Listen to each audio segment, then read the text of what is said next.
So దేవుడు ఈ యొక్క ఫాస్టింగ్ అండ్ ప్రేయర్లో 52 డేస్ ప్రేయర్ చేసిన దాంట్లో చాలా విషయాలు మాట్లాడారు. దాంట్లో ఒకటి పడిపోయిన దావీదు గుడారాన్ని తిరిగి కడతా అని, మరి దేశాన్ని నేను మీకు ఇస్తాను అని చెప్పే ఒక మాట. అది దాంట్లో కంటిన్యూషన్ ఉంటుంది. ఒక్కసారి ఆమోజ్ చదువుమా 9వ అధ్యాయము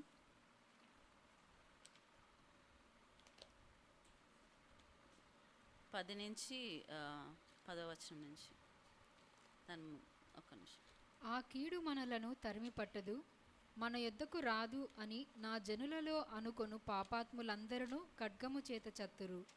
పడిపోయిన దావీదు గుడారమును ఆ దినమున నేను లేవనెత్తి దాని గోడను బాగుచేసి దాని పోయిన చోట్లను బాగుచేసి ఎదోము శేషమును నా నామము ధరించిన అన్యజనులనందరినీ నా జనులు స్వతంత్రించుకొనున్నట్లు పూర్వపు రీతిగా దానిని మరలా కట్టుదును. ఈలాగు జరిగించు యెహోవా వాక్కు ఇదే. రాబోవు దినములలో కోయువారు దున్నువారి వెంటనే వత్తురు, విత్తనము చల్లువారి వెంటనే ద్రాక్ష పండ్లు త్రొక్కువారు వత్తురు. పర్వతముల నుండి మధురమైన ద్రాక్షారసము స్రవించును, కొండలన్నీ రసధారలగును. ఇదే యెహోవా వాక్కు.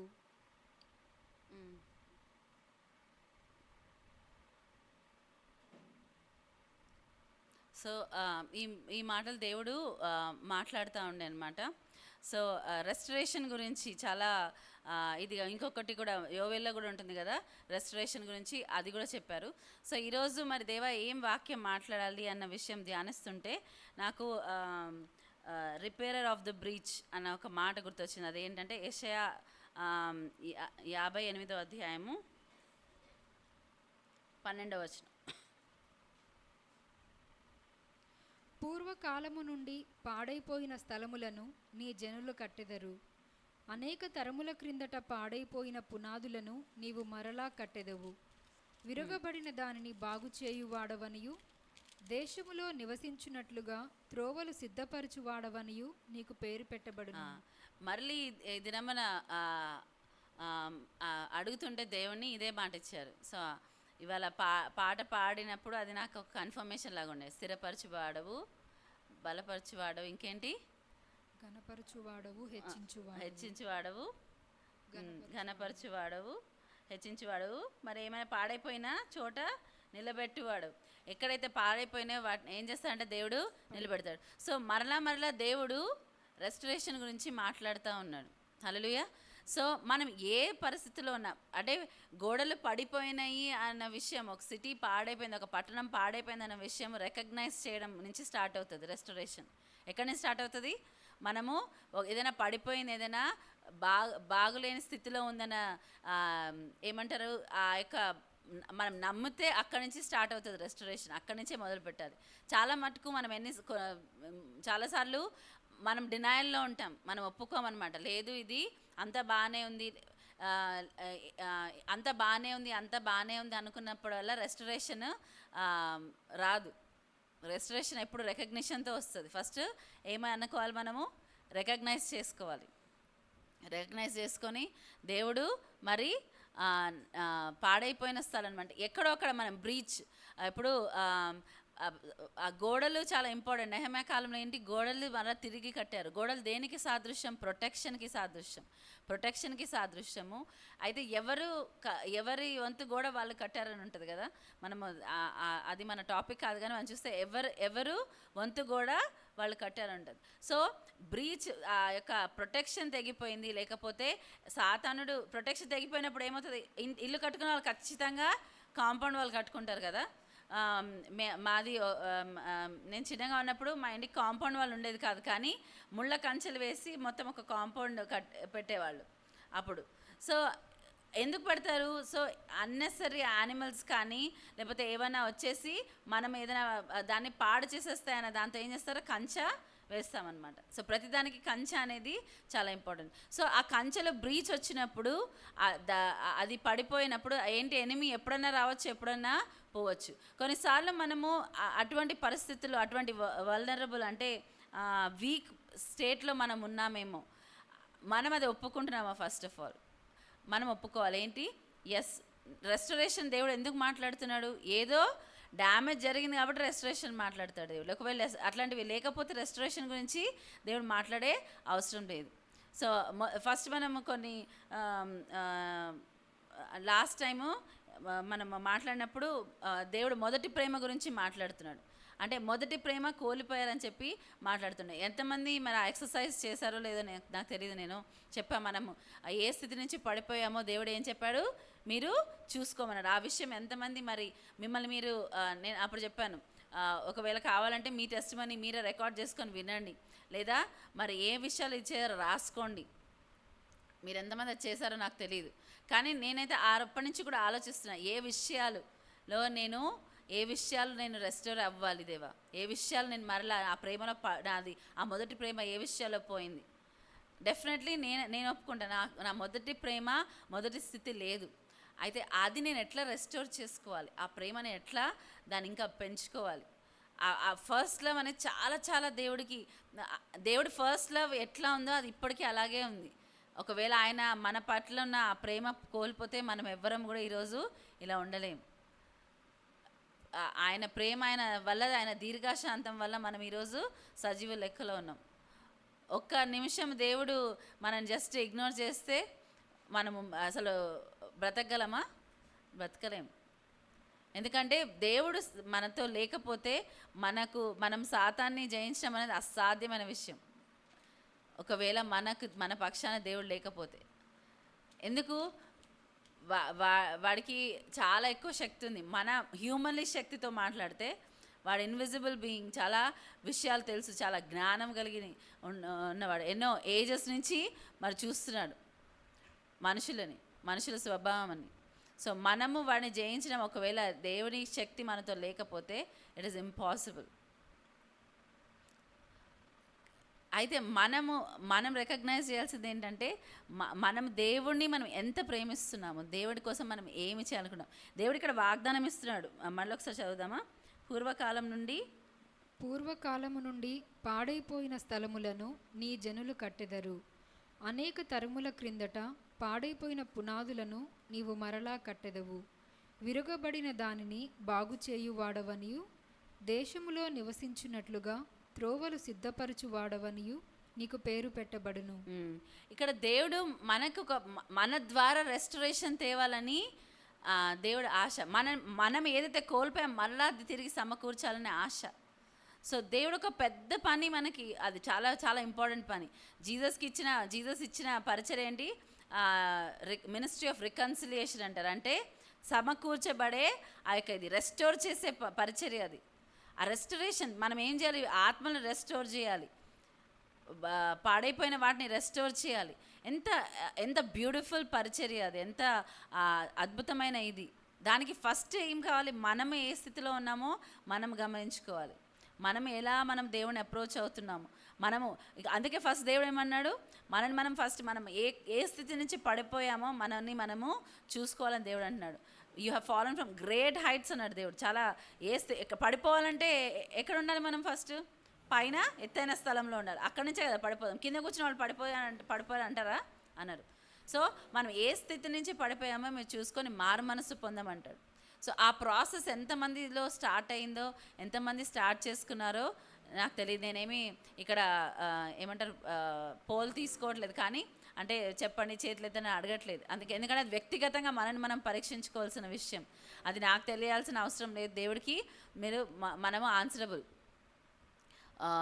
కోర్స్ స్పిరిచువల్ లీడర్స్గా ఎవరైనా దాని గురించి చెప్పాలి, మాట్లాడుకోవాలంటే యూఆర్ ఆల్వేస్ వెల్కమ్. కానీ ఒకవేళ లేదు మేము we want to keep it to our cells అంటే అది. కానీ మనం ఆ ప్రాసెస్ బిగిన్ చేయనిస్తున్నామా? ఆ ప్రాసెస్ మనలో ఆరంభం అవ్వడానికి అనుమతిస్తున్నామా? దేవుడు ఎవరిని ఫోర్స్ చేయడు. ఆయన తప్పిపోయిన కుమారుడు కథ మనం విన్నప్పుడు తండ్రి కుమారుడు వెనకాలే పరిగెత్తుకుంటూ వెళ్ళినట్టు మనం ఎక్కడా చూడం. ఏం చేస్తాడు తండ్రి? కానీ ఎదురు చూస్తున్నట్టు మనకు ఎట్లా తెలుస్తుంది? ఎందుకంటే దూరం నుంచి తన కుమారుడు రావడం కనపడగానే ఆయన వెళ్ళినట్టు కనపడుతుంది.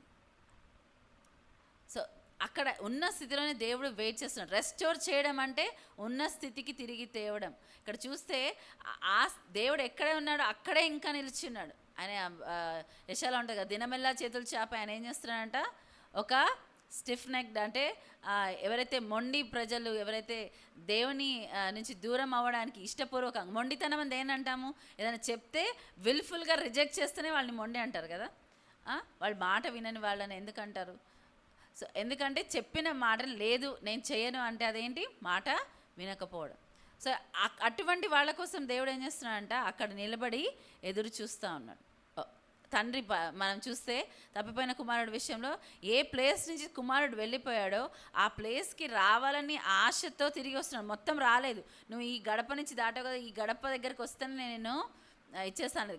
ఆ రావడం చూసినప్పుడు, ఆ యాటిట్యూడ్ చూసినప్పుడు ఏం చేస్తాడు తండ్రి? పరిగెత్తుకుంటూ వెళ్ళాడు. సో మనం కూడా దేవుడు అంటాడు మరలా తిరిగి రండి, మరలా తిరిగి రండి అని దేవుడు అంటాడు. ఎందుకంటే ఆయన రెస్టోర్ చేసే దేవుడు. మనం ఇందాక పాడాం కదా, ఏమైనా చేయగలవు అని, మనం కథ మొత్తం మార్చగలవు అని మనము పాడాం. కానీ నిజంగా దేవుడు చేయగలడు, కానీ అది చేయడానికి మనం అనుమతిస్తున్నామా? Are we ready? యేసుప్రభు కొన్ని ప్రాంతాలకు వెళ్ళినప్పుడు అక్కడ నేను అద్భుతాలు చేయలేకపోయాను అని అంటారు కదా. ఎందుకు? ఆయన చేయడానికి శక్తి సామర్థ్యత లేదా? ఎందుకు చేయలేదు? ఎందుకు? వారి అవిశ్వాసాన్ని బట్టి చేయలేదు.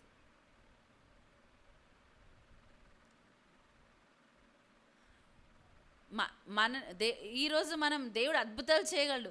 దేవుడు ఇజ్రాయేలీలకు ఏమని మాట ఇచ్చారు?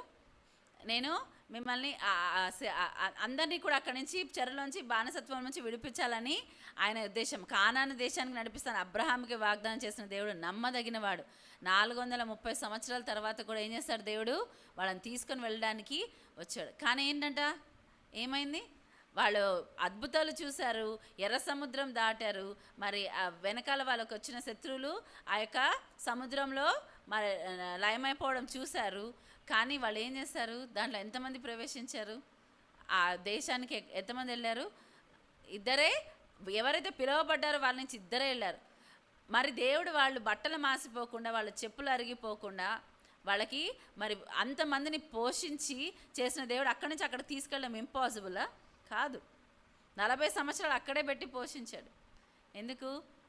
వారికి ఎప్పుడు సనగడం గొనగడం వల్ల అపనమ్మకాన్ని బట్టి వాళ్ళు వెళ్ళలేకపోయారు. సో చాలా మన దేవుడు సామర్థ్యత గల దేవుడు, సమర్థుడు, అన్నీ చేయగలడు. కానీ మనం అది జరగడానికి అనుమతిస్తున్నామా? అబ్రహాముకి వాగ్దానం ఇచ్చినప్పుడు దేవుడు సామర్థ్యత లేడా? నెక్స్ట్ డేనే చేసేయగలడు దేవుడు. కానీ ఏం చేస్తాడు? ఎన్ని సంవత్సరాలు పట్టింది? 25 సంవత్సరాలు పట్టింది. ఎందుకు పట్టింది? అబ్రహాము సిద్ధపడడానికి. అందుకే 17వ అధ్యాయం ఏమంటాడు? అబ్రహాము, నేను సర్వశక్తిమంతుడను, నా ఎదుట నీవు నిందారహితుడుగా నడువు. నేను ఆయన ఇచ్చిన మాట నెరవేర్చడానికి దేవుడు ఆశపడతాడు.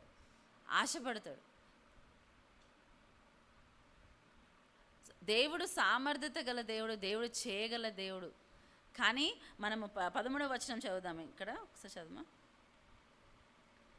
నా విశ్రాంతి దినమున వ్యాపారము చేయకుండా నాకు ప్రతిష్ఠితమైన దినమని నీవు ఊరకుండిన ఎడల, విశ్రాంతి దినము మనోహరమైనదనియు యెహోవాకు ప్రతిష్ఠిత దినమనియు ఘనమైనదనియు అనుకొని దాని ఘనముగా ఆచరించిన ఎడల, నీకిష్టమైన పనులు చేయకయు వ్యాపారము చేయకయు లోకవార్తలు చెప్పుకొనకయు ఉండిన ఎడల నీవు యెహోవా యందు ఆనందించెదవు.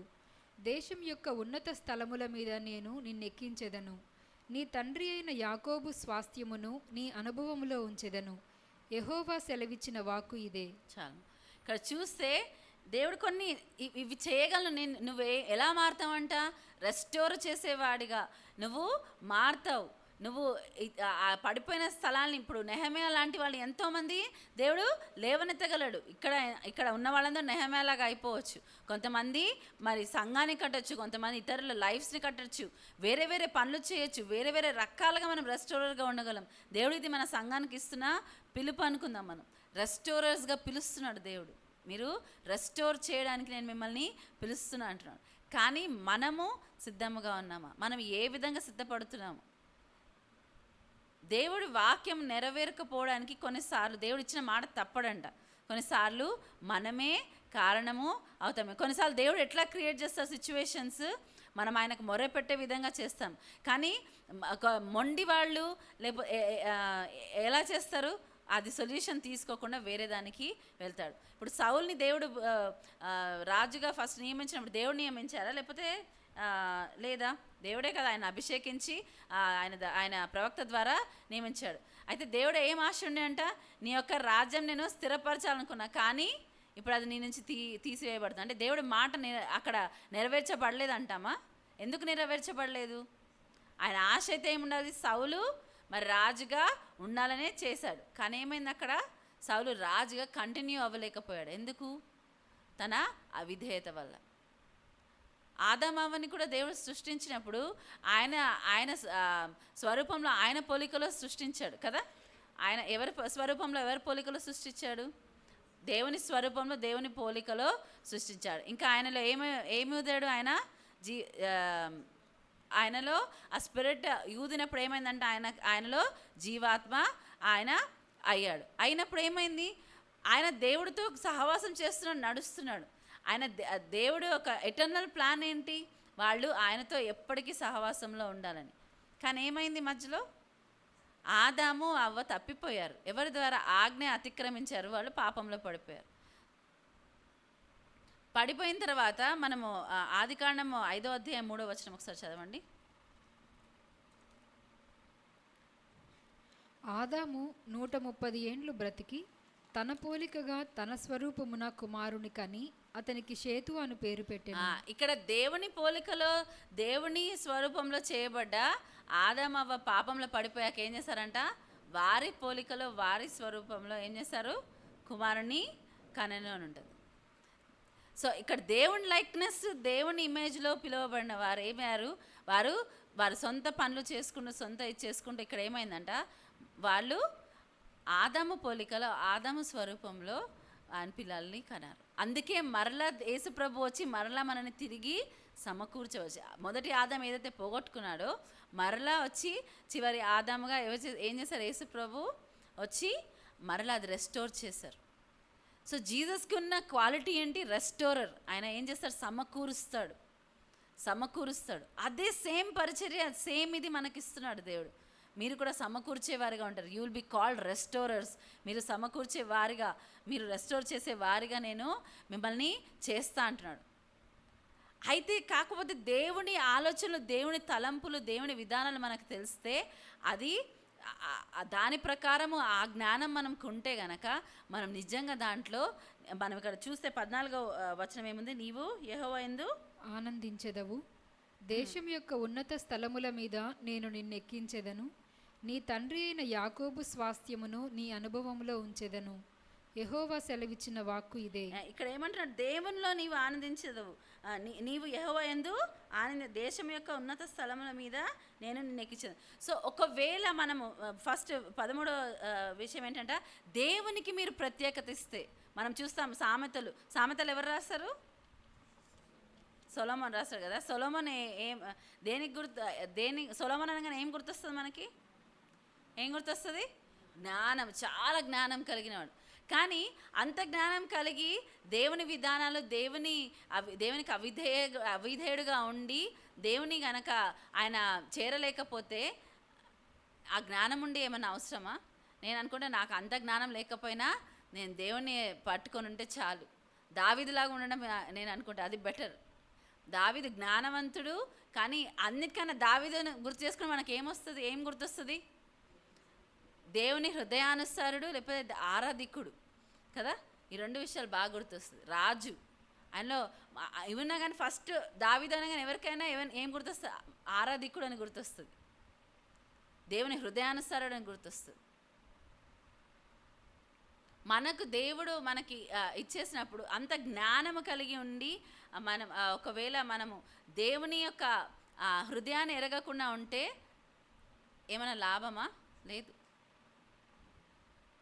ఆయనకి అన్నీ ఆయన సొలొమోన్ కాలంలో ఏముండేంట, దేశానికి అంత రెస్ట్ ఉండే, సమాధానం ఉండే, వాళ్ళకి ధనం ఉండే, తర్వాత ఇంకేముండే, జ్ఞానము కలిగిన ఒక రాజున్నాడు. ఆ జ్ఞానం చూడడానికి ఎక్కడెక్కడి నుంచో వచ్చి ప్రజలు దేవుని మహిమపరిచారు. కానీ లాస్ట్కి ఏమైపోయాడు, ఆయన దేవుని మాట వినకుండా ఆయన భ్రష్టత్వంలోకి వెళ్ళిపోయాడు. ఆయన రాసిన మాటలు మరి చాలా జ్ఞానం కలిగినవి, అది దేవుని వాక్యంలో ఉంచబడినాయి అంటే అవి ఆలోచించండి. కానీ ఆ జ్ఞానముతో ఆయన కనుక నడవగలిగితే ఇంకా ఎంత నిజంగా దేవుని యొక్క మార్గం నడవగలిగితే ఇంకా ఎంత బాగుండేది. సామెతలు 3వ అధ్యాయం 5, 6 వచనం చదవను, 7, 8 వరకు చదవండి. నీ స్వబుద్ధిని ఆధారము చేసుకొనక నీ పూర్ణ హృదయముతో యెహోవా యందు నమ్మకముంచుము. నీ ప్రవర్తన అంతటి యందు ఆయన అధికారమునకు ఒప్పుకొనుము. అప్పుడు ఆయన నీ త్రోవలను సరళము చేయును. నేను జ్ఞానిని గదా అని నీవనుకొనవద్దు. యెహోవా యందు భయభక్తులు కలిగి చెడుతనము విడిచిపెట్టుము. అప్పుడు నీ దేహమునకు ఆరోగ్యమును నీ ఎముకలకు సత్తువయు కలుగును. చాలు. ఇక్కడ మనం చూస్తే ఏమంటారు, ఇక్కడ చాలా జాగ్రత్త మనం చూస్తే నీ స్వబుద్ధిని ఆధారం చేసుకొనక. మనము ఎప్పుడైతే మన సొంత బుద్ధిని ఆధారం చేసుకుంటా మనం ఎవరి స్వభావంలో ఎవరి పోలికలో చేయబడ్డాం. ఆదాం ఎటువంటి వాళ్ళని కన్నాడంట? ఆయన స్వరూపంలో ఆయన పోలికలో ఆయన కుమారుని కన్నాడు. సో మనం ఎప్పుడైతే దేవుని యొక్క జ్ఞానం పైన ఆధారపడకుండా ఉంటే, మన స్వబుద్ధిని ఆధారం చేసుకుంటే మన జ్ఞానం లిమిటెడ్ ఉంటుంది. ఈ లోకపరంగా చాలా జ్ఞానాలు అనుకుంటారేమో, కానీ దేవుని జ్ఞానం మనతో ఉంటే మనం చూస్తాము. ఒక చెరలో పట్టబడిన దానియేలు, షద్రక్, మేషక్, అబేద్నెగో వాళ్ళు ఏం చేస్తారు? దేవుని కోసం నిలబడాలని ఒక డెసిషన్ తీసుకొని దేవుని పైన ఆధారపడినప్పుడు ఏమైంది? సడన్గా అక్కడున్న కల్దీల జ్ఞానము కంటే 10 రెట్లు ఎక్కువ జ్ఞానం వరకు ఉందంట. ప్రాబ్లం వచ్చినప్పుడు ఎవరి వైపు చూశారు? అక్కడ వాళ్ళకున్న 120 మినిస్టర్స్ వైపు చూడలేదు. ఎంతోమంది ఆ ప్రాంతాలకి, ప్రావిన్సెస్కి అధికారంలో ఉన్న వాళ్ళ వైపు చూడలేదు, కానీ దానియేలు వైపు చూశారు. ఎందుకు? దానియేలుతో దేవుడు ఉన్నారని గుర్తించారు. అదే స్టోరీ. బానిసత్వంలో ఉన్న యోసేపుని చెరలోంచి బయటికి ఎందుకు తీసుకొచ్చారు? యోసేపు తో ఆ దేవుని యొక్క ఆత్మ నడిపిస్తుందని గ్రహించారు కాబట్టి. దేవుడు అంటాడు మీ స్వబుద్ధిని ఆధారం చేసుకోవడం. ఇక్కడ కూడా మనం చూస్తే ఐజయా 58:30లో చూస్తే, నా విశ్రాంతి దినమున వ్యాపారం చేయకుండా నాకు ప్రతిష్ఠితమైన దినమున నీవు ఊరుకుండిన ఎడల విశ్రాంతి దినమున మనోహరమైన దనియు యెహోవాకు ప్రతిష్ఠిత దినమనియు ఘనమైన దనియు అనుకొని దాన్ని ఘనముగా ఆచరించిన ఎడల. ఇక్కడ దేవునికి ఫస్ట్ ప్రయారిటీ, దేవునికి ఫస్ట్ ఇది ఇవ్వాలని దేవుడు మాట్లాడుతున్నాడు. నీ స్వబుద్ధిని నువ్వు ఏదైతే, ఇంకా దాని తర్వాత చూడమా, నీకిష్టమైన పనులు చేయకయు వ్యాపారము చేయకయు లోకవార్తలు చెప్పుకొనకయు ఉండిన ఎడల. నీకు ఇష్టమైన పనులు నువ్వు ఏదైతే అనుకుంటున్నావో, మన స్వబుద్ధి ఏం చెప్తుంది? మన జ్ఞానం ఒకటి కరెక్ట్ అని చెప్పొచ్చు, కానీ దేవుని పైన ఆధారం పడితే అది వేరేలాగా ఉంటుంది. ఇక్కడ చూస్తే దానియేలు వాళ్ళకి రాజు నుంచి ఒక ఆజ్ఞ వచ్చినప్పుడు ఏమైంది? ఎవరు ఆ కళ చెప్పాలి, కళకి అర్థం కూడా చెప్పాలంటే ఏం చేశాడు దానియేలు? దేవునిది వెతికాడు. ఆయన బుద్ధిని ఆధారం చేసుకోలేదు. రాజు బెల్షాజర్, ఆయన రాజు ఇచ్చే ఇది కూడా ఏం చెప్పాడు? ఎవరైతే దీనికి మేనే తక్కేలు నేను రాయబడ్డ దానికి అర్థం చెప్తే నేను వాళ్ళకి నా గిఫ్ట్స్ ఇస్తా అన్నాడు. నాకు అవన్నీ అవసరం లేదంటాడు. చాలాసార్లు మన స్వబుద్ధిని ఆధారం చేసుకున్నప్పుడు ఏమవుతుందంటే, మనం ఎక్స్పెక్టేషన్స్ మనుషుల నుంచే ఉంటుంది. ఒకవేళ దేవుడిని మనం ఆధారం చేసుకుంటే మన ఎక్స్పెక్టేషన్ దేవుడి నుంచే ఉంటుంది. దేవుడు అంటున్నాడు, నువ్వు నా పైన ఆధారపడు, నీ స్వబుద్ధిని ఆధారం చేసుకోకు. నీ స్వబుద్ధిని ఆధారం చేసుకొనక నీ పూర్ణ హృదయంతో యెహోవా యందు నమ్మిక ఉంచు. ఫస్ట్ థింగ్స్ మనం చేయాల్సింది ఏంటి? యెహోవా యందు నమ్మిక ఉంచాలి. నీ పూర్ణ హృదయంతో యెహోవా యందు నమ్మిక ఉంచాలి. మనం చాలాసార్లు ఏం చేస్తామంటే plan A, plan B, plan C పెట్టుకుంటాం. ఈ లోకం ఏం నేర్పిస్తుంది అంటే 2-3 ప్లాన్స్ కలిగి ఉండాలని నేర్పిస్తుంది. ఈ ప్లాన్ కాకపోతే ఆ ప్లాన్, ఈ ప్లాన్ కాకపోతే ఆ ప్లాన్. కానీ నిజంగా మనం చూస్తే దేవుడు ఏమంటే నీ పూర్ణ హృదయముతో యెహోవా యందు నమ్మిక ఉంచుకొనుము. నీ పూర్ణ హృదయముతో, ఇంకా వేరే ఆప్షన్ లేదు, నాకు దేవుడే దిక్కు. మనం ఆ విధముగా ఆధారపడితే ఖచ్చితంగా దేవుడే మనకి మార్గదర్శిస్తాడు. ఇజ్రాయెల్ని ఎర్ర సముద్రం వరకు నడిపించింది ఆయనే కదా. ఎర్ర సముద్రము వెనకాల శత్రువులు, వాళ్ళకి వేరే ఆప్షన్ లేదు. ఆప్షన్ లేనప్పుడు ఆయన ప్రజలను వదిలేసి మొహం తిప్పేసుకున్నారా? తిప్పకూడదు దేవుడు. అట్లా ఏం చేశాడు? ఎర్ర సముద్రం 2 పాయలుగా చేశాడు. మనం ఏం చేస్తాం? ఎర్ర సముద్రం వరకు వచ్చి వేరే ఆప్షన్స్ ఎత్తుకుతాం, కానీ దేవుడి పైన ఆధారపడం. ప్రతి విషయంలో మనం ఆధారపడడం అనేది మనం నేర్చుకుంటే దేవుడు ఖచ్చితంగా అద్భుతం చేస్తాడు. మనం ఏమైనా చేయగలవు అని మనం పాడడం కాదు, మనం చూస్తాం అది. కొంతమంది లైఫ్స్లో అద్భుతాలు చాలా ఈజీగా అయిపోతాయి. ఎందుకైతే కొంతమంది వేరే ఆప్షన్స్ పెట్టుకుంటున్నారేమో. కొన్నిసార్లు కొన్ని విషయాలు ఏమవుతాయి, చాలా వెంటనే మనం ఆన్సర్స్ పొందుకుంటాం. కొన్ని విషయాలు చాలా టైం పడుతుంది. మనం వేరే ఆప్షన్స్ ఏమైనా పెట్టుకుంటున్నామా? వెళ్తున్న మార్గం మధ్యలో అబ్రహాంకి ఏమైంది? కొంతకాలము దేవుని వాగ్దానం నెరవేరకపోతే ఏమైంది? ఆప్షన్ బి వచ్చింది. ఎవరు ఆప్షన్ బి? హాగర్. అలాంటి ఆప్షన్స్ మనం పెట్టుకుంటుంటే మనము ఒకసారి నీ స్వబుద్ధిని ఆధారం చేసుకొనక నీ పూర్ణ హృదయముతో యెహోవా యందు నమ్మిక ఉంచుము అంటున్నాడు. పూర్ణ హృదయముతో. మనం ఎప్పుడైతే పూర్ణ హృదయంతో నమ్మకం ఉంచాలంటే మన పరిస్థితులు లేకపోతే మన సిచ్యువేషన్స్ ఏమొస్తాయి? పర్వాలేదు. అక్కడ చూస్తే అయ్యో పర్వాలేదు, ఇది కాకపోతే వేరే ఆప్షన్ ఉంది కదా, ఇది ఈజీ కదా, నువ్వు దానికోసం ఎందుకు చూస్తున్నావు, ఇది చూడు అని చెప్పచ్చు. యోబుతో తన సొంత భార్య ఏమంది? నువ్వు ఇంకా దేవుణ్ణి నువ్వు కనపరుస్తున్నావు, నువ్వేం చేయి, నువ్వు దేవుణ్ణి శపించి నువ్వు చనిపోండి, కర్స్ గాడ్ అండ్ డై. చచ్చిపోవడం ఈజీ ఆప్షన్, చచ్చిపో. ఇంకా అనుండొచ్చు కూడా, నువ్వు బ్రతుకునే వాళ్ళు దేవుని నామానికి అవమానం వస్తుంది, చచ్చిపోతే అయినా బెటర్ అనుకొని ఉండొచ్చు. అందుకే ఇండైరెక్ట్గా అదే చెప్పింది ఆమె. ఎన్నో ఆప్షన్స్ మనకి మన స్వబుద్ధిని ఆధారం చేసుకుని మనకి కొన్ని పరిస్థితులు కూడా కష్టమైన పరిస్థితులు, నిందలు, అవమానాలు, అబద్ధాలు ఇవన్నీ కూడా వస్తుండొచ్చు. మనకు వచ్చినప్పుడు మనకు చాలా రోషం వచ్చేస్తుంది. ఎందుకంటే మనం చాలా దేవుని కన్నా సారీ టు సే దిస్, కానీ కొన్నిసార్లు దేవుడి కన్నా మనం ఎక్కువ నీతిమంతులం అనుకుంటాం. అందుకే మనకు అంత రోషం, పౌరుషము, కోపాలు వచ్చేస్తాయి. కానీ దేవుడు ఏం చెప్పాడు? మత్తయి సువార్తలో ఫస్ట్ ఆయన చెప్పిన సర్మన్లో, ఆయన చెప్పిన కొండ మీద ప్రసంగంలో ఏం చెప్పాడు? ఆయన నామాన్ని బట్టి ఏమొస్తాయి? మెప్పులు వస్తాయి, అందరు మెచ్చుకుంటారు, మీకు కిరీటాలు పెడతారన్నారా? లేదు. నా నామాన్ని బట్టి మీరు చూద్దాం ఒకసారి, మత్తయి సువార్త 5వ అధ్యాయం 12వ వచనం. 11 చదువు. నా నిమిత్తము జనులు మిమ్మును నిందించి హింసించి మీ మీద అబద్ధముగా చెడ్డ మాటలెల్లా పలుకున్నప్పుడు మీరు ధన్యులు. సంతోషించి ఆనందించుడి, పరలోకమందు మీ ఫలము అధికమగును. ఈలాగున వారు మీకు పూర్వమందుండిన ప్రవక్తలను హింసించిరి. ఇక్కడ ఏంటంట, మనము నా నిమిత్తము జనులు మిమ్మను నిందించి హింసించి మీ మీద అబద్ధముగా చెడ్డ మాటలెల్లా పలుకున్నప్పుడు మీరు ధన్యులు. యేసుప్రభు నిజం చెప్పట్లేదు అని అనుకున్న వాళ్ళు చేయతండి, అబద్ధాలు చెప్తున్నారని. మనం నిజం అనుకున్నప్పుడు, మనకి ప్రాబ్లమ్స్ వచ్చినప్పుడు, లేకపోతే మనం ఈ వరల్డ్లీ సొల్యూషన్స్ ఎందుకు వెతుకుతాము? మనము దేవుణ్ణి ఆధారం చేసుకుంటున్నామా? దేవునిలో డిలైట్ చేస్తున్నామా? దేవునిలో ఆనందిస్తున్నామా?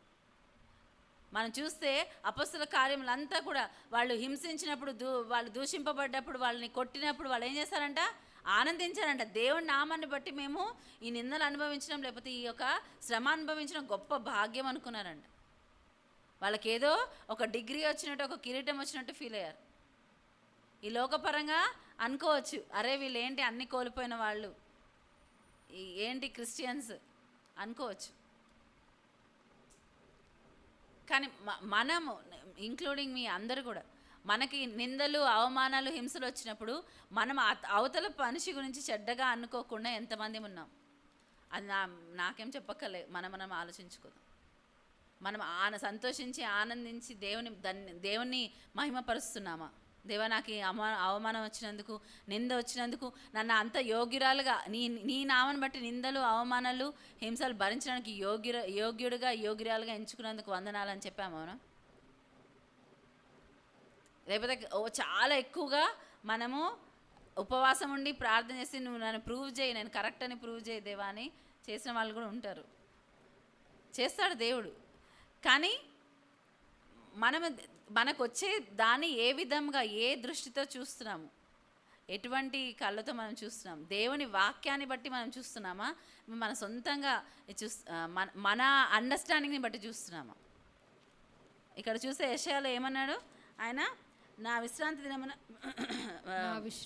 సెకండ్ భాగమా, విశ్రాంతి దినము మనోహరమైనదనియు యెహోవాకు ప్రతిష్ఠిత దినమనియు ఘనమైనదనియు అనుకుని దాన్ని ఘనముగా ఆచరించిన ఎడల నీకిష్టమైన పనులు చేయకయు వ్యాపారము చేయకయు లోకవార్తలు చెప్పుకొనకయు ఉండిన ఎడల. ఇక్కడ నీకిష్టమైన పనులు చేయకయు వ్యాపారం చేయకయు లోక వార్తలు చెప్పుకొనకయు ఉండిన ఎడల. ఇక్కడ ఏమంటున్నాడు? లోకాన్ని గురించి, అది లోకంలో అదైపోతుంది ఇదైపోతుందని.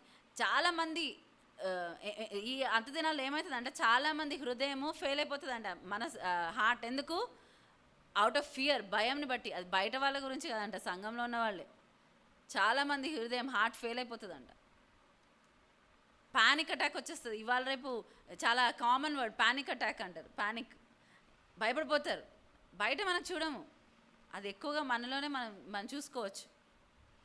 భయపడిపోతారు. మరి శద్రక్ మేషక్ అబేద్నెగోని మనం జ్ఞాపకం చేసుకుంటే వాళ్ళు ఏం చేస్తారు? వాళ్ళు రాజు ఆయన అప్పటికి నెబుకద్నెజర్ అంటే ఆ యొక్క ఇది చాలా అంటే అప్పుడు టాప్ మోస్ట్ కింగ్ ఆయన. ఏం చేస్తారు? ఆయన ఇచ్చిన ఆజ్ఞని ఏం చేస్తారు? ఓ రాజా, నీకు మేము జవాబు చెప్పడానికి కూడా మాకు అవసరం లేదు. మా దేవుడు మమ్మల్ని రక్షించుటకు సమర్థుడు. రక్షించినా రక్షించకపోయినా మేము మాత్రం ఈ ప్రతిమకు మొక్కము. ఎవరు వాళ్ళు? బానిసలు, చెరలో ఉన్నవారు వాళ్ళు. ఆయన ఛాలెంజ్ చేశారు. ఎట్లా ఛాలెంజ్ చేశారు? ఫెయిత్తో. హామాన్కి ఏమైంది? హామాన్ ఎందుకు మొర్దెకై మీద అంత కోపం పెట్టుకున్నాడు? ఏమైనా ఛాలెంజ్ చేశాడా మొర్దెకై అని? లేదు. ఆయన ఏదైతే దేవునికి, ఆయన ఫస్ట్ ఎవరు రాజుగా, ఎవరికి ఆయన రెస్పెక్ట్ ఇచ్చాడు? హామాను దేవునికి ఇచ్చాడు. అది ఈ లోక హామాన్ కాదు, మొర్దెకై ఎవరికి ఫస్ట్ రెస్పెక్ట్ ఇచ్చాడు? దేవునికి ఇచ్చాడు. దేవునికి ఇచ్చాడు కాబట్టి ఏమైంది? అది తట్టుకోలేకపోయాడు హామాన్. సో మిగతా యూదులంతా అనొచ్చు, ఏమైంది, మేము వంగి నమస్కారం చేస్తున్నాం, నువ్వు కూడా చేస్తే ఈ ప్రాబ్లమే వచ్చేది కాదు, మా అంటే యూదులందరికీ కష్టం వచ్చేదే కాదు అని అనొచ్చు. ఒక్క మనిషి ఏమైంది? కాంప్రమైజ్డ్ లైఫ్ జీవిస్తే అయిపోయేది, అందరము మనం బతికే వాళ్ళం కాదు. అప్పుడు ఏమయ్యేది? ఇట్లా హిస్టరీలో వాళ్ళ పేర్లు కూడా ఎంతోమంది ఇజ్రాయేల్ ఉన్నారు. ప్రతి ఒక్క ఇజ్రాయేల్ని మనం జ్ఞాపకం చేసుకోవట్లేదు. కొంతమందిని ఎందుకు జ్ఞాపకం చేసుకో? వారు దేవుడి కోసం ప్రత్యేకంగా ఉన్నవాళ్ళు. ఆర్ భ్రష్టత్వానికి వాళ్ళు లీడ్ అయ్యి వేరే వాళ్ళని లీడ్ చేసిన వాళ్ళని ఈ రెండు చరిత్రలో ఇంపార్టెంట్ పీపుల్గా మనం చూస్తున్నాం. ఇవన్నీ దృష్టాంతాలుగా రాయబడ్డాయని ఉంది. ఎందుకు? మనం రెండు చూసినప్పుడు ఇది చేయాలి, ఇది చేయకూడదు అని. నేను ఎప్పుడు వీబీఎస్ మేము చేసినప్పుడు లెసన్స్ మేము ప్లాన్ చేసినప్పుడు నేను రెండు చెప్పాలనుకుంటా. ఎప్పుడు కూడా మంచిగా దేవుని వెంబడించిన వాళ్ళు, వెంబడించక చెడిపోయిన వాళ్ళ గురించి కూడా తెలియాలి ఏమవుతుంది అని. అందుకే యథార్థంగా ఉన్నట్టు బైబిల్లో ప్రతిదీ రికార్డ్ చేయబడింది. మీరు కనుక నా మాట వింటే ఇలా ఉంటుంది, నా మాట వినకపోతే ఇలా అవుతుంది. నన్ను ఘనపరిచి మరి మిమ్మల్ని మీ పైన మీరు ఒకవేళ ఆధారపడకుండా ఉంటే, నీకు ఇష్టమైన పనులు చేయకయు వ్యాపారం చేయకయు లోక వార్తలు చెప్పుకొనకయు ఉండిన ఎడల. సో ఇక్కడ ఏమంటున్నాడు దేవుడు? నీ దృష్టి అంతా నా పైన పెట్టుకో అంటున్నాడు. మీరు ఎవరైనా చాలా ప్రేమిస్తే ఏం చేస్తారు? వాళ్ళు ఎట్టుపోతే అట్టే ఉంటుంది మీ దృష్టి. వాళ్ళు ఏం చేసినా కానీ వాళ్ళపైనే ఒక కన్ను ఉంటుంది. వాళ్ళనే మేము గమనిస్తుంటారు. చెప్పక్కర్లే, అవతల మీరు ఎవరైతే ఇష్టపడుతున్నారో వాళ్ళు వచ్చి నువ్వు నన్నే చూడు, నన్నే గమనించు అని ఎవరైనా చెప్తారా? చెప్పుకోరు. ఆటోమేటిక్గా దృష్టి ఏమవుతుంది? వాళ్ళపైనే ఉంటుంది.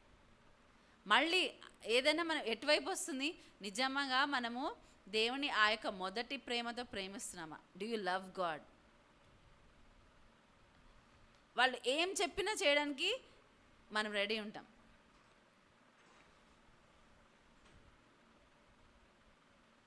ఆ, ఆ, నాకు మా బాబాయ్, నా పెళ్ళి కాకముందు అంటే నేను చిన్నగా ఉన్నప్పుడు నాకు మా బాబాయ్ అన్నీ ఉండే. లైక్ ఒక టైం నేను దేవుణ్ణి తెలుసుకున్న రోజుల్లో ఆ, నాకు మా బాబాయ్ ఎక్కువ ఇష్టమా దేవుడు ఎక్కువ ఇష్టమా అన్న ఆలోచన ఉండేది. నాకు అంత ఇష్టం ఉండేది నాకు మా బాబాయ్ అంటే. సో ఆయన ఏదైనా చెప్తే నేను సెకండ్ థాట్ ఉండేది కాదు నాకు, ఇది చేయాలా చేయొద్దా అని. చెప్తే చేసేసేదాన్ని. ఎట్లా ఒక ఒక రోజు ఏమైందంటే, ఒక బైక్ మా బాబాయ్ వాళ్ళ ఫ్రెండ్ది బైక్ తీసుకొచ్చారు. అది లూనా అనమాట. అయితే సరే లూనా నడుపుతామంటే నడుపుతా అనగానే స్టార్ట్ చేసి ఇచ్చేస్తే నేను వెళ్ళిపోయా. అది ఎట్లా ఆపాలో కూడా అడగలేదు. ఒక ఒక నాలా ఉండేది, ఆ నాలా వరకు వెళ్తుంటే నాకు భయం వచ్చేసింది ఏం చేయాలని. అది పక్కన ఆపి పడిపోతే నాకు తలకు దెబ్బ తగిలి కుట్లు పడ్డాయి. తర్వాత నేను ఆలోచించాను, నేను అసలు వెళ్ళిపోమంటే వెళ్ళిపోతా అంటే వెళ్ళిపోయాను, తీసుకుని వెళ్ళిపోయాను. కానీ ఆపాలో ఎలా కూడా నాకు తెలియదు కదా.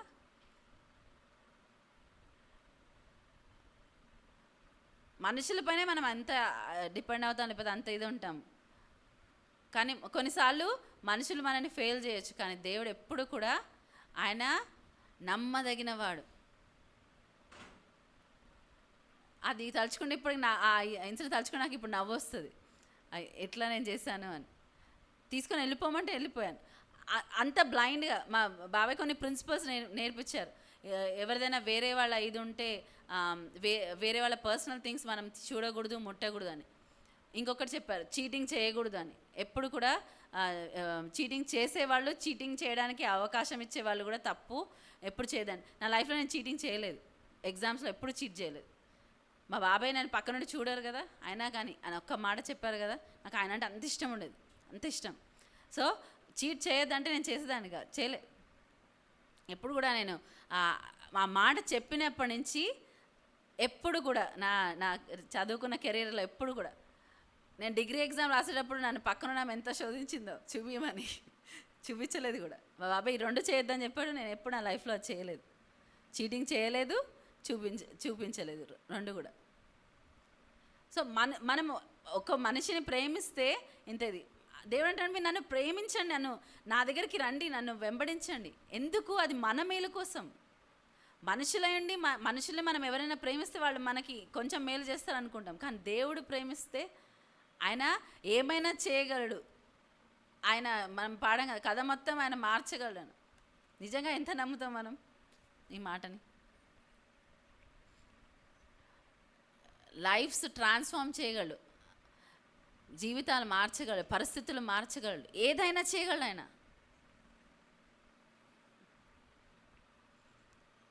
రాహాబ్ జీవితాన్ని, తన చరిత్రని దేవుడు మార్చేస్తాడు. రూత్ జీవితాన్ని, చరిత్రని దేవుడు మార్చేస్తాడు.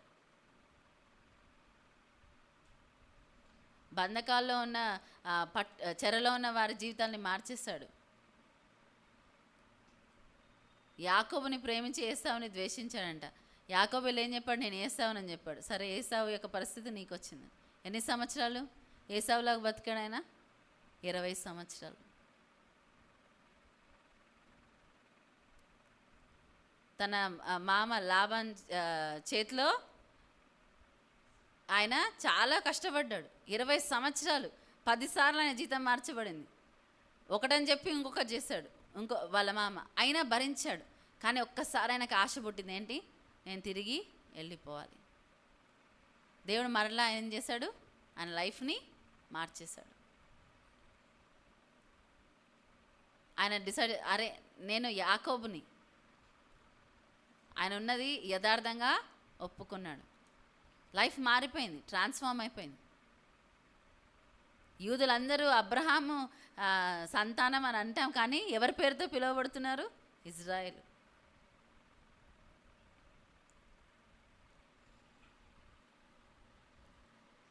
సో దేవుడు అంటే నేను ఎందుకు ఆయన పైన ఆధారపడాలి?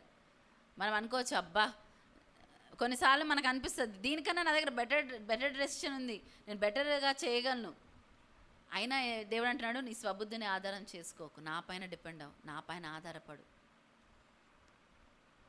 మన కంటికి కనిపించే సొల్యూషన్స్ చాలా మంచిగా అనిపిస్తాయి కొన్నిసార్లు. అరే మనము ఈవెన్ జాషువాని చూసినప్పుడు కూడా మనుషులు చూస్తే ఏంటారు, వీళ్ళంతా ఏంటి వారియర్స్ అయ్యండి. మీరు ఏం చేయాలి, 7 సార్లు నోరు మూసుకొని ఆ గోడల చుట్టూ తిరగాలి. అవి మనం ఏమంటారు, సంవత్సరం పాటు పగిలే గోడలు కాదు అవి. ఎందుకు దానిపైన ఒకరు చెప్తే విన్నాను, 8 చారియట్స్ ఒక్కసారి. మనం ఇప్పుడు చూస్తాం కదా 8 లేన్ రోడ్స్, హైవేస్ అట్లాంటి చూస్తాం కదా, అంత వెడల్పు ఉండేదంట ఆ గోడనే. దానిపైన రాహాబు ఇల్లు ఉందని మనకు తెలుసు కదా. సో ఆ గోడ పైన ఇల్లు ఉండే అంత ఇది ఉందంటే ఎంత పెద్దగా ఉండొచ్చు ఆ గోడ.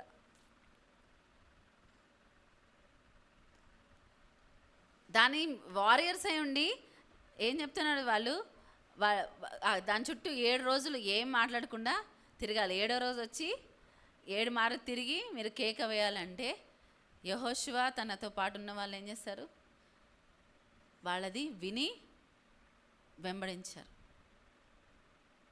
చేశారు, విధేయత చూపించారు. ఎందుకు వాళ్ళు ఏమో ఒప్పుకున్నారు, యెహోషువ వెళ్ళకముందు ఎవరొచ్చి ఆయన కనపడ్డారు.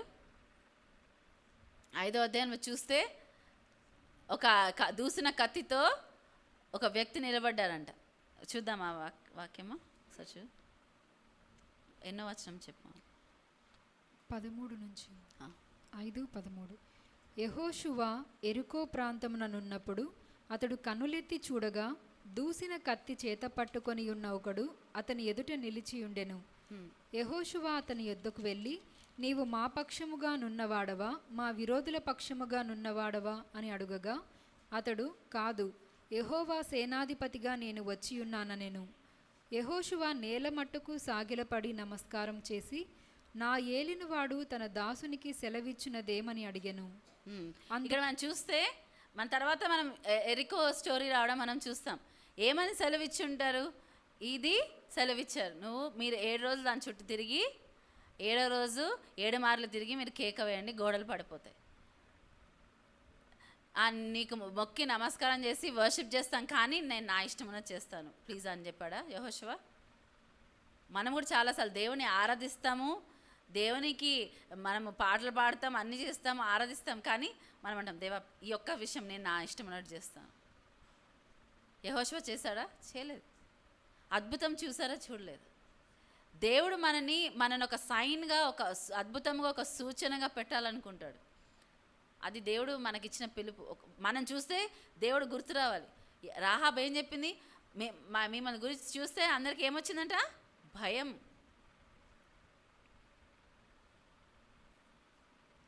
మనం చూస్తే హేళన చేయాలనిపిస్తుందా, భయం వస్తుందా?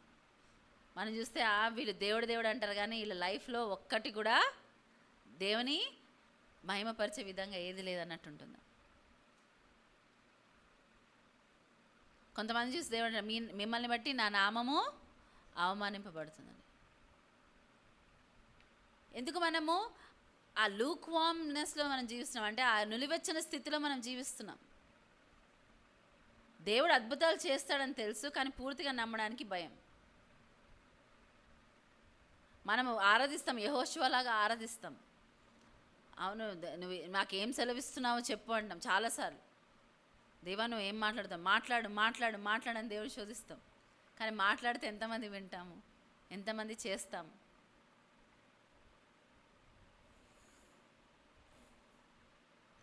దేవా నాతో మాట్లాడు అని మాట చెప్తే మనం ఎంతమంది చేస్తాం? అపొస్తలుల కార్యంలో వాళ్ళు ఎంత దేవునికి వాళ్ళు సమర్పించుకున్నారు అంటే, మేము దేవుడికి లోబడాలా మీకు లోబడాలా అంటారు. మేము దేవుడికి లోబడతాం. అందుకే వాళ్ళు ఎవ్రీడే మిరకల్స్ చూశారు. ఎవ్రీడే ఒక మిరకల్గా ఉంది వాళ్ళ లైఫ్లో. మనకు ఒక అద్భుతం జరిగితే అబ్బా అద్భుతం చేసాం, అంత అద్భుతం జరిగింది అనుకుంటాం, కానీ అద్భుతాలు వాళ్ళకి అలవాటు అయిపోయింది. అపొస్తలుల కార్యంలో మనం చూస్తే అద్భుతాలు వాళ్ళకి అలవాటు. అద్భుతాలు ఏమి కొత్తవి కాదు. అనుదినము సంఘానికి మనుషులు చేర్చబడ్డారంట.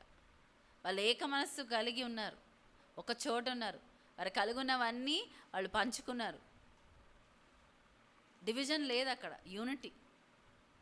ఎనిమీస్ ఆఫ్టర్ దట్ విభజన ఇది చేయాలి. లాస్ట్ డేస్లో ఏమవుతుందంటే జ్ఞానం పెరిగిపోతుందంట. మనుషుల జ్ఞానం పెరిగిపోతే ఏమవుతుంది? విభేదాలు వస్తాయి, కలహాలు వస్తాయి, కొట్లాటలు వస్తాయి. ఇవే జరుగుతున్నాయి. దేశం అగేన్స్ట్గా దేశం లేస్తుంది. ఒక యూనిటీ అనేది లేదు.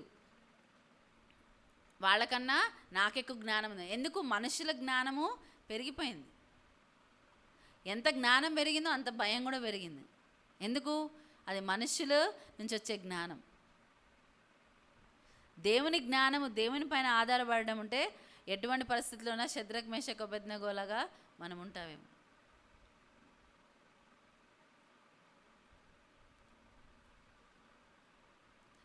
మనము కరువు వచ్చే ముందు దేవుడు ఏమిచ్చాడు? సమృద్ధి ఇచ్చాడు.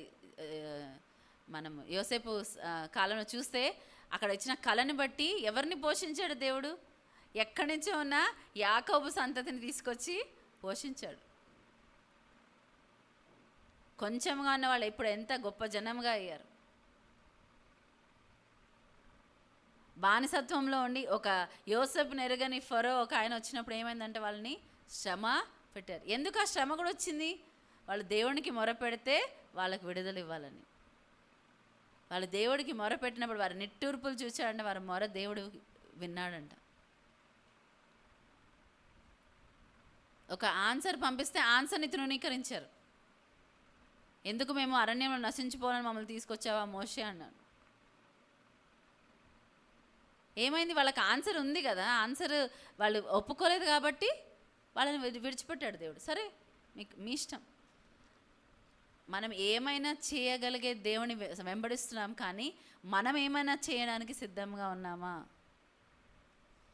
ఏమైనా చేయగలిగే దేవుని మనం వెంబడిస్తున్నాం, కానీ మనం ఏమైనా చేయడానికి సిద్ధంగా ఉన్నామా? ఒకరోజు అబ్రహాంకి కనపడి నీ ప్రజలను, నీ దేశంను, నువ్వు నమ్ముకున్న దాని అన్నింటినీ విడిచిపెట్టేసి నువ్వు నన్ను వెంబడించన్నాడు. నేనెన్నో పాలు తెన్నులు ప్రవహించే దేశానికి తీసుకెళ్తా అన్నాడు. అదే కానాన్ దేశానికి తీసుకెళ్తా అన్నాడు. నీ నామాన్ని నేను గొప్ప చేస్తా అన్నాడు. అబ్రహాం ఏం చేస్తాడు? నమ్మి బయలుదేరాడు. అన్నీ విడిచిపెట్టేశాడు.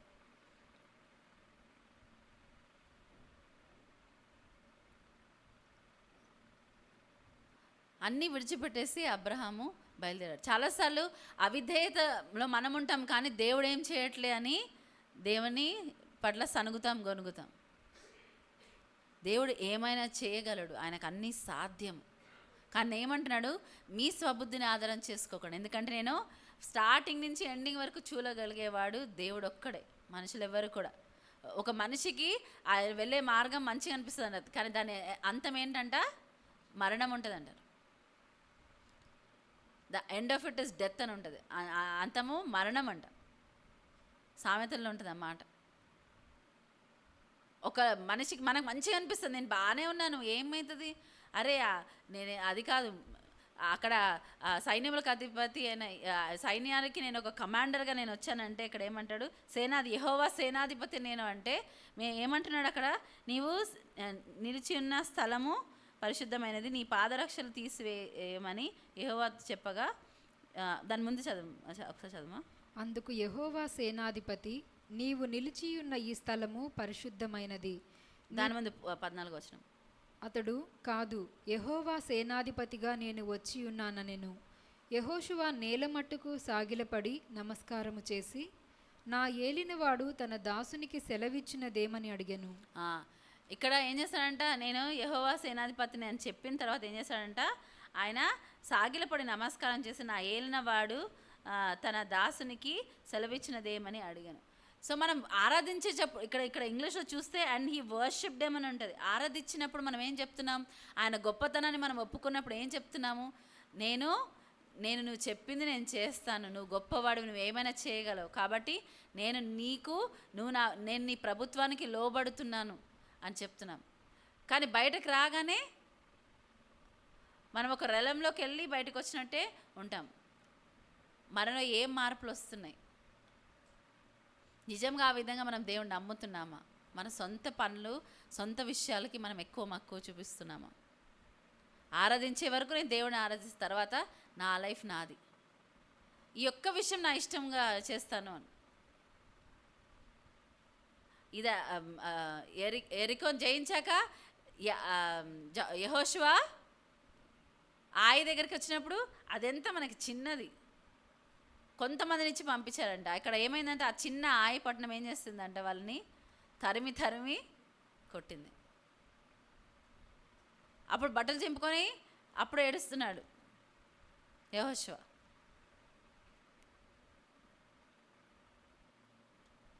గిబియోనీళ్ళు వచ్చినప్పుడు అమ్మో వీళ్ళ డైరెక్ట్గా మనమైతే గెలవలేము, కానీ మనము ఒక ప్లాన్ వేద్దామని ప్లాన్ వేసి వాళ్ళు వచ్చినప్పుడు యెహోషువ ఏంటి దేవుని యొద్ద విచారణ చేయలేదంట.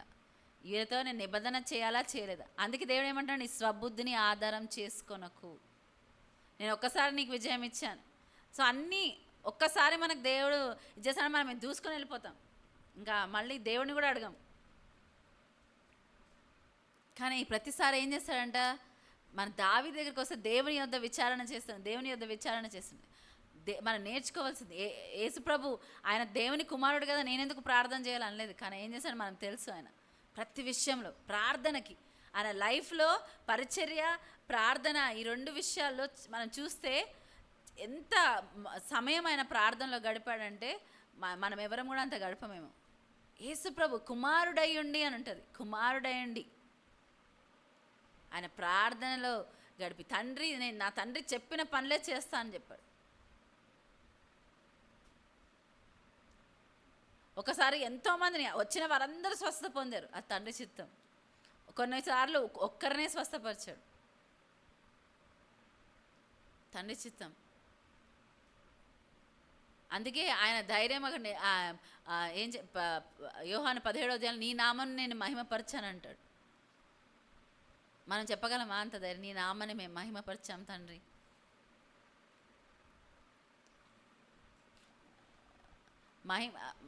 మనం అంటాం మాటలతో నీ నామాన్ని మేము మహిమపరుస్తున్నాం తండ్రి, నీకే మహిమ మహిమ అని నోటితో ఒప్పుకుంటాం. ఒక భయంకరమైన జనరేషన్ లేస్తుంది అంత్య దినాల్లో అంట, భయంకరమైన జనరేషన్. మనం అనుకుంటున్నామేమో మనం ఆ జనరేషన్లో ఉన్నాం. కొన్నిసార్లు మనం దాంట్లో ఒక వాక్యం ఉంటే ఏం చేస్తుంది, పీల్చేస్తుంది, లాగేస్తుంది కదా. అలా ఈ యొక్క జనరేషన్ యొక్క ట్రెండ్ లాగేస్తుంది. ఒకసారి చూద్దాం, 2 తిమోతి 3వ అధ్యాయం చదువుమా స్టార్టింగ్. అంత్యదినములలో అపాయకరమైన కాలములు వచ్చునని తెలుసుకొనుము.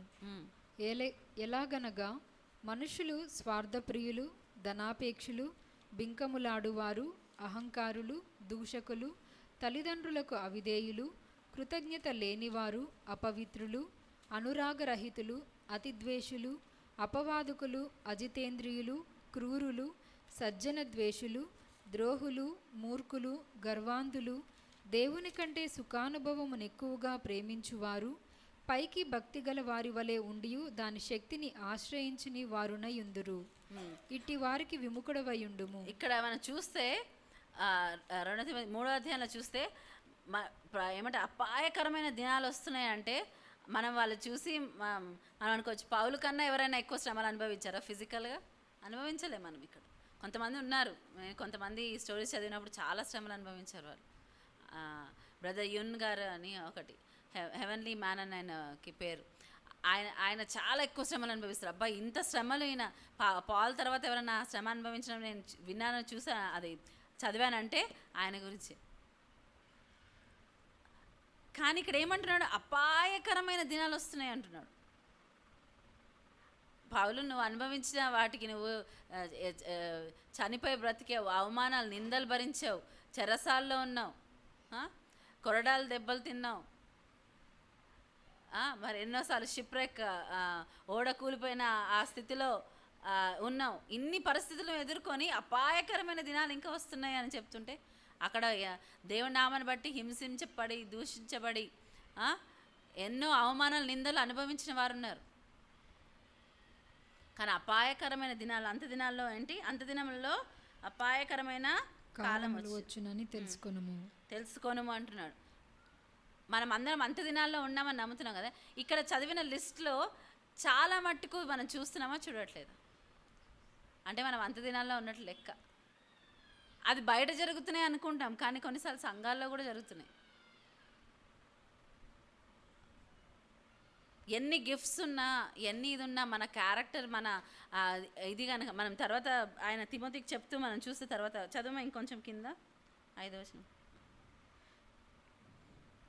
పాపభరితులై నానా విధములైన దురాశల వలన నడిపింపబడి ఎల్లప్పుడూ నేర్చుకొనుచున్నను సత్య విషయమైన అనుభవ జ్ఞానము ఎప్పుడునూ పొందలేని అవివేక స్త్రీల యొక్క ఇండ్లలో చొచ్చి వారిని చెరపట్టుకొని పోవువారు వీరిలో చేరినవారు.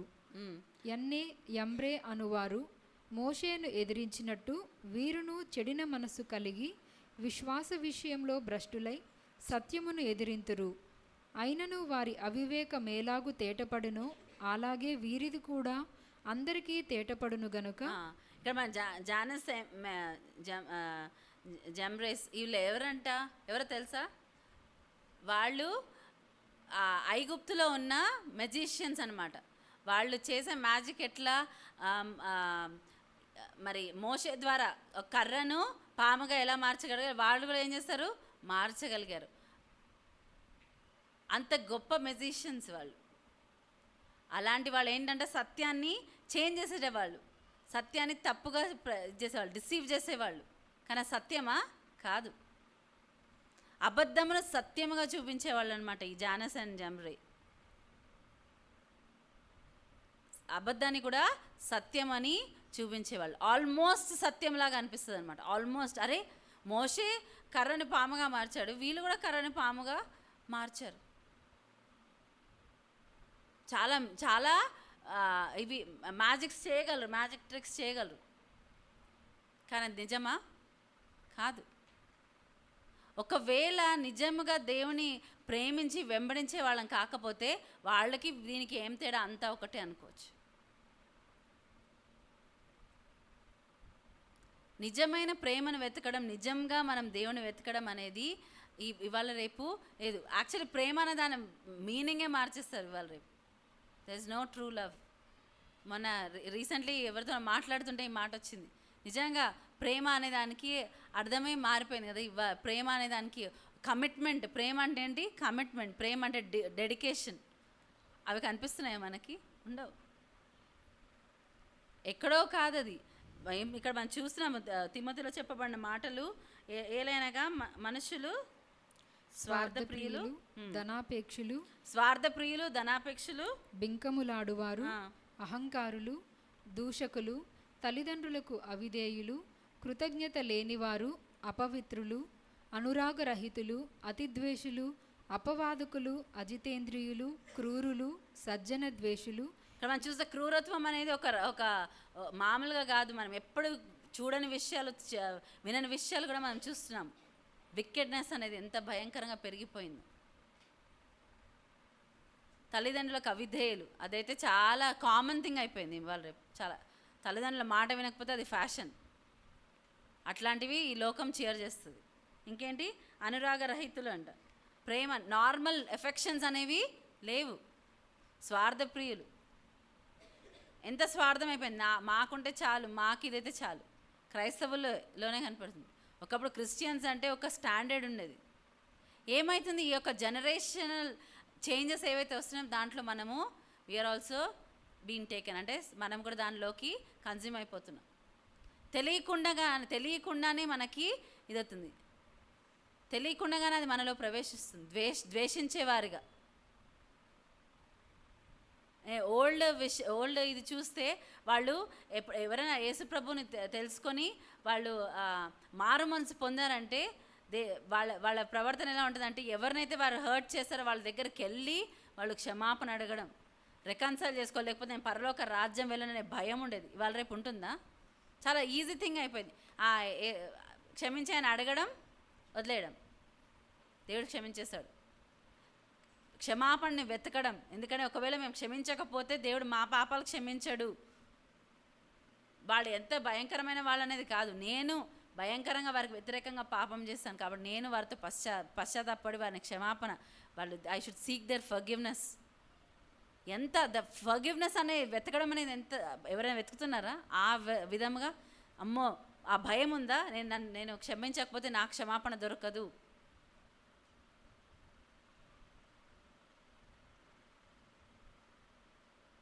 యేసుప్రభు శిలువ పైన నుంచి పలికిన మొదటి మాట ఏంటి?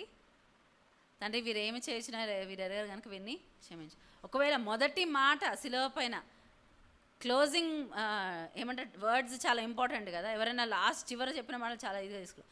జీసస్ క్లోజింగ్ వర్డ్స్ ఆ సెవెన్ వర్డ్స్ మనం తీసుకున్నాం. ఫస్ట్ థింగ్ ఏంటి? క్షమాపణ. ఎంత సీరియస్గా మనం ఆ క్షమాపణ వెతుకుతాం. పరలోక ప్రార్థన అంటాం కదా, యేసుప్రభు మనకు నేర్పించిన ప్రార్థన ఏంటి? అది కండిషన్తో కూడిన ఒక ప్రార్థనలో కండిషన్ ఉంటుంది. ఏముంటుంది ఒకసారి చదువుమా. మత్తయి సువార్త 6వ అధ్యాయం 10వ వచనం నుంచి.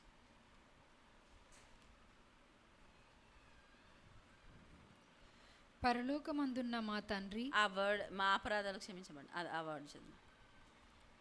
12వ వచనం. చదువు. మా రుణస్థులను మేము క్షమించి ఉన్న ప్రకారము మా రుణములు క్షమించుము. మా రుణస్థులను మేము క్షమించు ప్రకారం మా రుణాలని క్షమించము.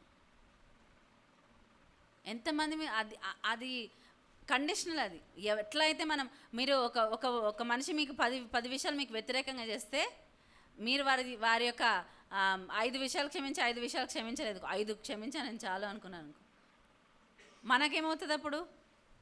మనవి కూడా దేవుడు 5 క్షమిస్తాడు. ఒకవేళ దేవుడు లెక్క పెట్టుకుంటే మనం నిలవగలమా? ఆయన లెక్క పెడితే మన అపరాధాలు మన పాపాలు. ఎంత గొప్ప పరిశుద్ధుడైనా దేవుని ఎదుట నిలబడి నేను పరిశుద్ధుని, నా సొంత పరిశుద్ధతతో నీ సన్నిధికి వచ్చాను అని చెప్పగలరా? చెప్పలేరు. ఎంత నీతిమంతుడైనా నా సొంత నీతితో నేను దేవుని సన్నిధికి వెళ్ళగలను అని చెప్పగలరా? చెప్పలేరు. ఎందుకంటే మన నీతి క్రియలు ఏంటంటే ఆయన సన్నిధిలో మురికి గుడ్డలు లాంటివి. మురికి గుడ్డలు అంటే మనం ఏదో ఏమంటారు ఇల్లు తుడిసిన తర్వాత పట్టిన అది కాదు. ఆ మురికి గుడ్డలు చాలా చెప్తే అది ఇంకా ఎవరు ఇది చేయరు. అట్లాంటి విషయాలు, అట్లాంటి దాంతో సమానం అంటారు.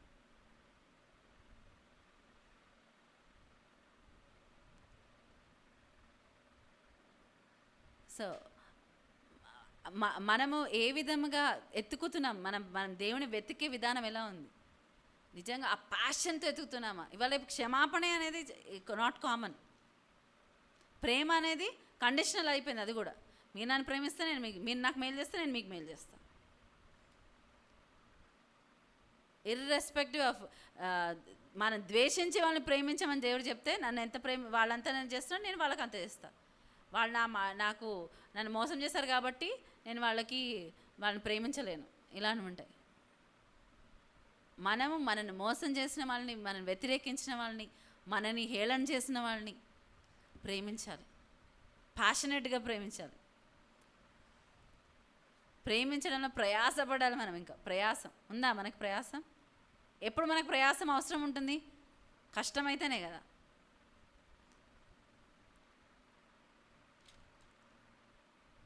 నిజంగా ఆయన మనం అంత వెతుకుతున్నామా?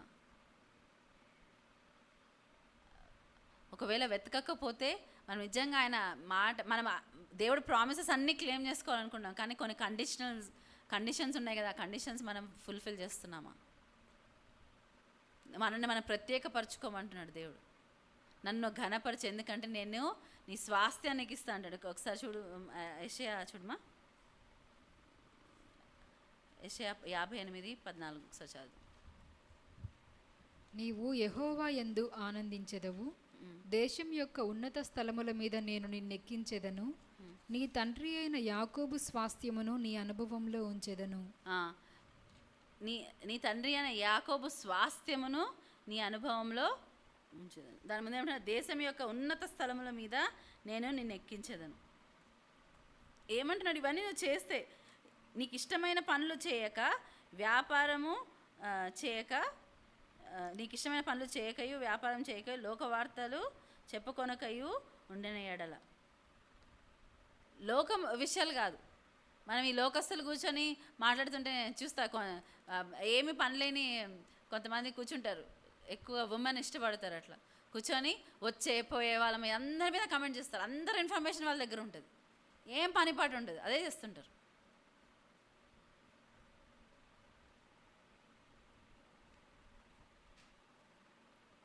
ఆ విధంగా మనము టైం ఇచ్చేస్తున్నామా, లేకపోతే నిజంగా దేవుని పైన మన దృష్టిని ఉంచుకుంటున్నామా? నీకేది ఇష్టమో అవి చేయొద్దు అంటున్నాడు దేవుడు. నీకే ఇష్టమో అది కాకుండా మనం దేవుని యొక్క జ్ఞానం పైన ఆధారపడే వాళ్ళం. నీ స్వబుద్ధిని ఆధారం చేసుకోకుంటున్నాడు దేవుడు. నీవు ఇష్టమైన విధంగా చేయదు. నేను దేవుడి పనే చేస్తున్నా అన్నాడు, కానీ దేవుడి పని దేవుడికి ఇష్టమైన విధంగా చేస్తున్నావు, దేవుడి పని నీకు ఇష్టమైన విధంగా చేస్తున్నావు. లాస్ట్కి తెలుస్తాయి మనం ఎంతమంది దేవుని పని దేవునికి ఇష్టమైన విధంగా చేస్తాము, దేవుని పని మనకిష్టమైన విధంగా చేస్తాం. చర్చ్కి వచ్చే వాళ్ళందరూ పరలోకానికి వెళ్తున్నారన్న గ్యారంటీ లేదు. మనం ఆ భ్రమలో ఉంటే ఆ భ్రమ తీసేయండి.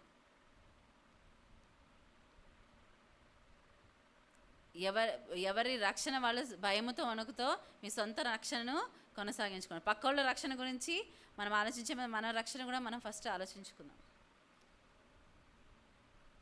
ఈ మధ్య నెహెమ్యా నేను ఎక్కువ దేవుడు నాకు గుర్తు చేస్తున్నాడు. ఏం చేస్తాడు నెహెమ్యా? ఆ గోడ కడుతున్నాడు, ఒక చేతిలో ఖడ్గాని పట్టుకున్నాడు. సో తన లైఫ్కి తను ప్రొటెక్ట్ చేసుకుంటూ ఆ గోడ కడుతూ ఒక పక్క యుద్ధం చేయడానికి కూడా రెడీ ఉన్నాడు. రెండు చేయాలి మనం. మన లైఫ్లో పడిపోయిన గోడ మనం కట్టుకుంటూ మనం దేవుని పని చేయడానికి ఆ ఖడ్గం పట్టుకొని రెడీగా ఉండాలి.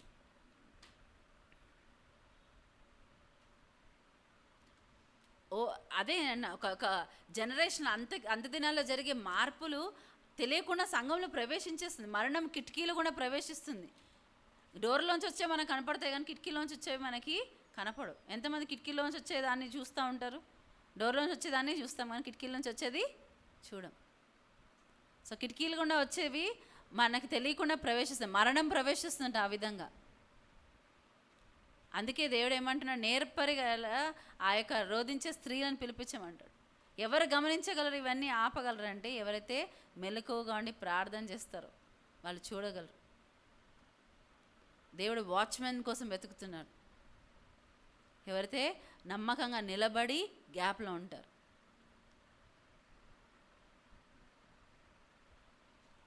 ఏకీభవించి ప్రార్థించడం అనేది చాలా శక్తి గలది. అందుకే దుష్టుడు దాన్ని ఎప్పుడు ఎలవ్ చేయడు.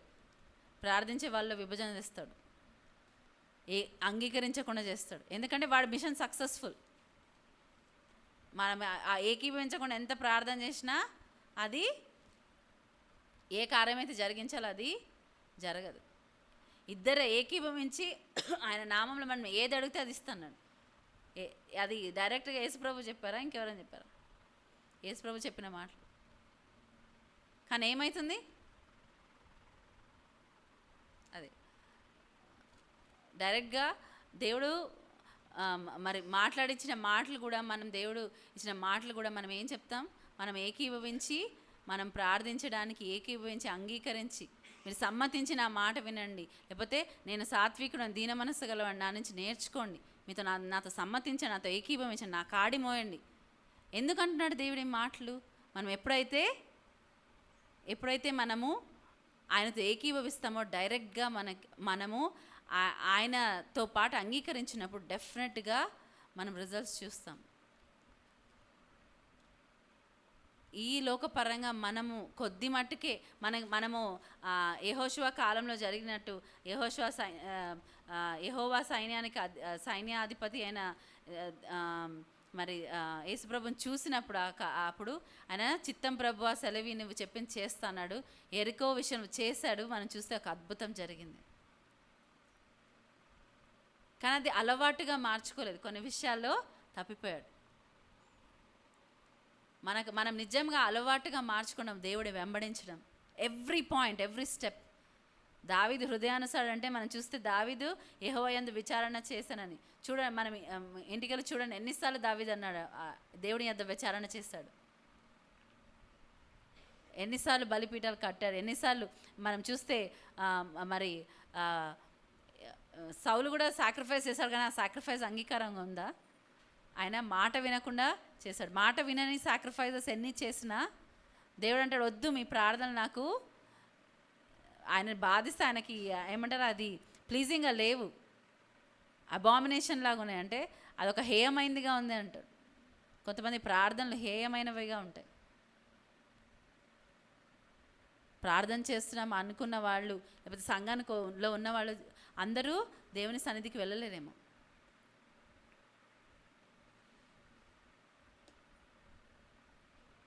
యేసు ప్రభుతో ఉన్న వాళ్ళే మన మతలు చూస్తాం, ఇద్దరు ఏకీభవించి, ఇద్దరు సమ్మతించి ఏదైనా అడిగితే ఆయన నామంలో ఏమవుతుందంటే ఆయన ఖచ్చితంగా ఇస్తారు.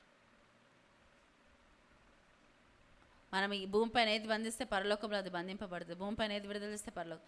ఎవరు ఏకీభవించడం, ప్రార్థనలో ఏకీభవించడం అని చాలా చాలా ఇంపార్టెంట్ విషయం. కానీ అది మనం చాలా నెగ్లెక్ట్ చేస్తాం. ఒకళ్ళు ప్రార్థన చేస్తే నా టర్న్ వచ్చే వరకు చూద్దాంలే, నా టర్న్ వచ్చినప్పుడు చూద్దాం. అలా లేరు. అపోస్తుల కార్యంలో ఉన్న వాళ్ళందరూ ఏంటి, ఒక్క మాట మీద ఉన్నారు. వాళ్ళు ఎన్ని అద్భుతాలు చూశారు. ఎవ్రీ డే ఒక మిరకల్ చూశారు వాళ్ళు.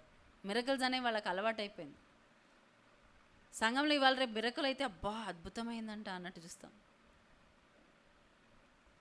కానీ అది మనకి డైలీ ఒక ఇది అవ్వాలి. కొన్నిసార్లు ఎక్నాలజీ కూడా చేయం మనం బ్రతికి ఉన్నాం, మనం జీవిస్తున్నాం, మనం ఏమైనా చేస్తున్నాం అంటే అది దేవుని కృప అని ఎక్నాలజీ కూడా చేయం. తెలియదు కూడా, రికగ్నైజ్ చేయం మనం. ఎందుకు? మనం ఒకవేళ దేవుని పైన ఆధారపడి ప్రతిదీ మనం దేవుని నుంచి పొందుకుంటున్నామన్న గ్యారంటీ మనకుంటే ప్రతి దాని విషయం నేను దేవునిలో వచ్చిన కొత్తలో చిన్న దానికి థ్యాంక్ యూ చెప్పేదాన్ని దేవుడికి. చిన్నది, అసలు ఆ పెద్దది కూడా కాదు. దేవా ఈరోజు మార్నింగ్ లేసి నేను నా పని నేను చేసుకోవడానికి నువ్వు నాకు ఇచ్చావు శక్తి, థ్యాంక్ యూ. ఆహారం ఇచ్చావు, ఎంత గ్రేట్ఫుల్గా హార్ట్ ఉండేది. ఆ చిన్న విషయాలకి మళ్ళీ తిరిగి వెళ్ళమని దేవుడు చెప్తున్నాడు. అప్పుడు మనము ఎప్పుడైతే దానికి తిరిగి వెళ్తామో మనం ఇతరుల లైఫ్ని కట్టేవాళ్ళగా దేవుడు చేస్తాడంట. ఆ వాగ్దానం దేవుడు నెరవేరుస్తాడు. అది ఖచ్చితంగా జరుగుతుంది. కానీ ఆయన ఏమైనా చేయగలిగినప్పుడు మనం ఏమైనా చేయడానికి సిద్ధంగా ఉన్నామా అనేది మనం చూడాలి. ఆమేన్.